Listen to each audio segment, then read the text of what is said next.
Hi, it's Todd Stuff here, and today we're going to be talking about a early 16th century sporting crossbow. So this is of a style that's sort of Central European, German, and it has some particular features on it. So obviously, in this day and age, I can computer control the tempering the steel. I know it's safe. But nonetheless, this bow here, for dress reasons, but this has got safety cords on it. Back in the day, they couldn't guarantee the steel quality, they couldn't guarantee the tempering, and all had to be done by experience and by eye. Bows broke. And you see that in the museums. So you put the cord on here and that takes some of the spank out of it if it does come around, because obviously the next stop from the bow is going to be your arm or your face. Then at the front here, we just got a decorative leather weave. They did that sometimes on higher end bows. A hemp binding. This has been dyed, so it's red. Linen string, of course. And then we got bone detailing on the deck, on the sides, on the cheek here, and on the back as well.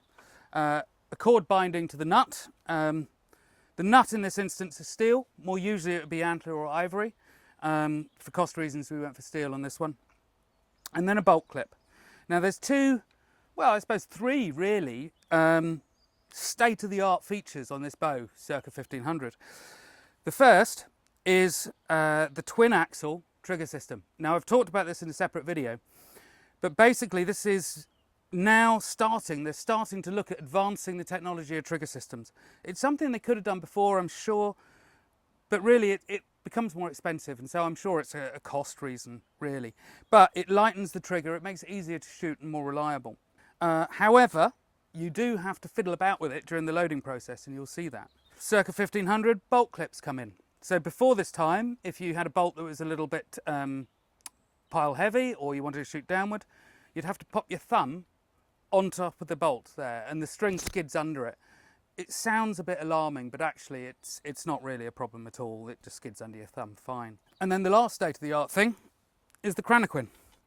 Now these came in the 15th century, sort of somewhere around about the middle, maybe 1460, something like that. Slightly different form to this. This is like sort of the second iteration. I'll just pop the bow down for a moment. This is the second iteration of it. And it's a compound gearbox. You just lash it onto the back of the bow with this loop. And then you wind it on. I'm just going to reset it now because it's in the wrong point of its travel for loading. So as you can see, you get a fantastic mechanical advantage. And you need that because this particular bow is around about 600 pounds in draw weight. So if we pick the thing up now, and what we can do is just have a look at the timing of it as well, and then I'll just gibber away while I'm shooting the thing. So pop it on the back,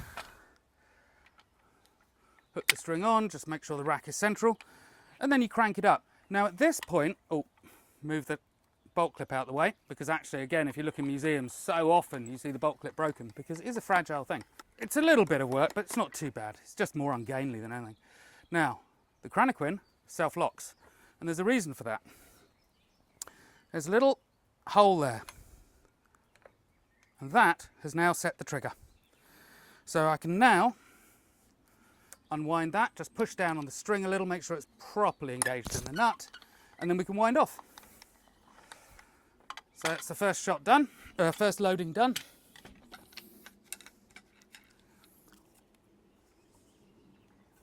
Pop the bolt clip into position, and there we go. So this is where it all falls apart. I now have to crank this whole thing open once more.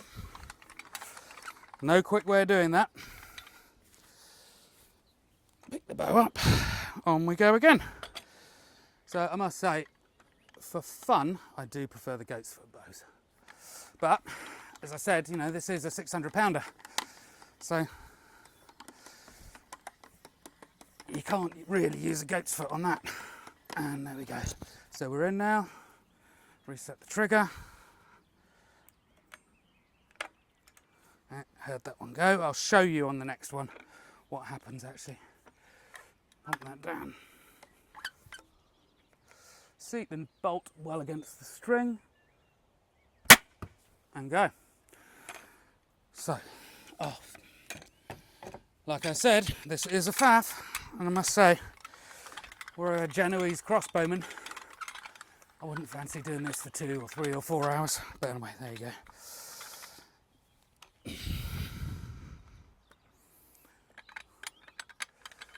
So we're on. Give it a little wind up.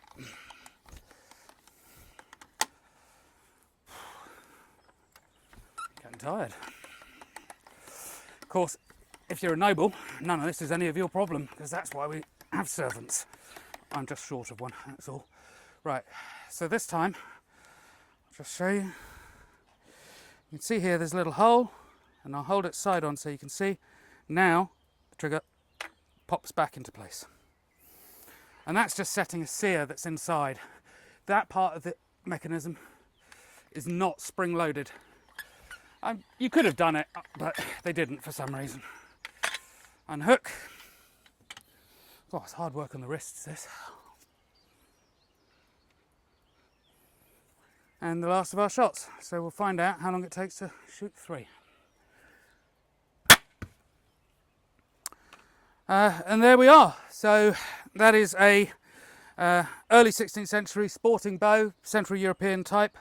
I'll come in for some close-up shots and some over-the-shoulder stuff, and we'll have a look. Thank you. Okay, so we're just going to shoot this bow, and you can have a look what it's doing from behind.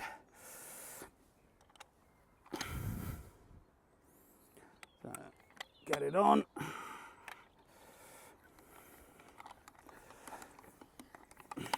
Like I say, they are rather ungainly, but, you know, 600 pounds, not to be messed with.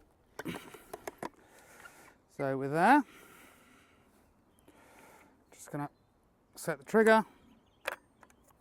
Trigger is set. Unwind it back.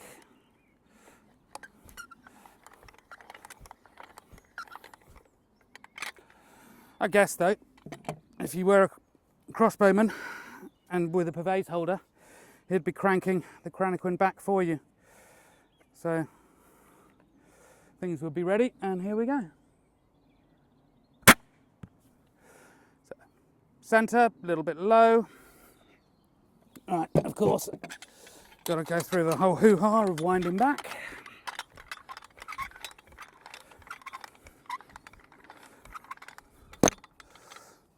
We're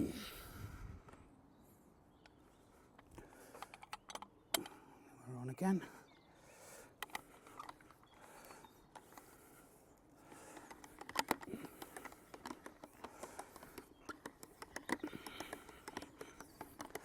Now these bolts are actually, they're about 80 grams, they're heavy.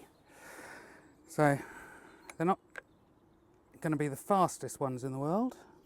Oh, hang on, I didn't crank quite enough, I haven't set the trigger. There we go.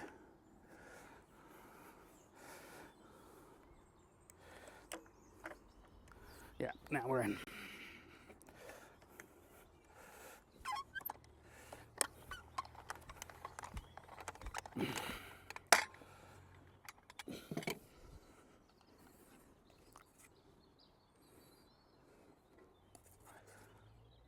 That's it. It's also why they're a little long, but that's fine. So we're going centre again. And that one was about 2 inches below the centre. So I wish I had a servant right about now.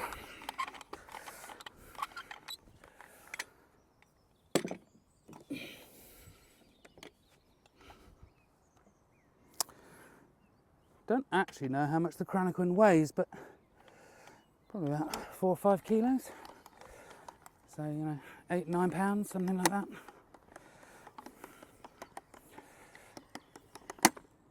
Nope. No, all good. It's just the cranequin slipping on the stock. There we go. Set the trigger.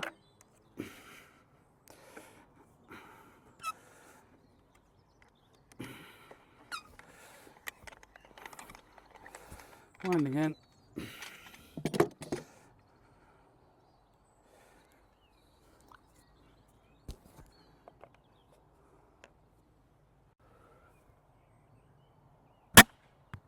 and again about 2 inches low, 2 or 3 to the left. So that's it. So here we have a early 16th century sporting crossbow spanned by a cranequin. Thank you very much.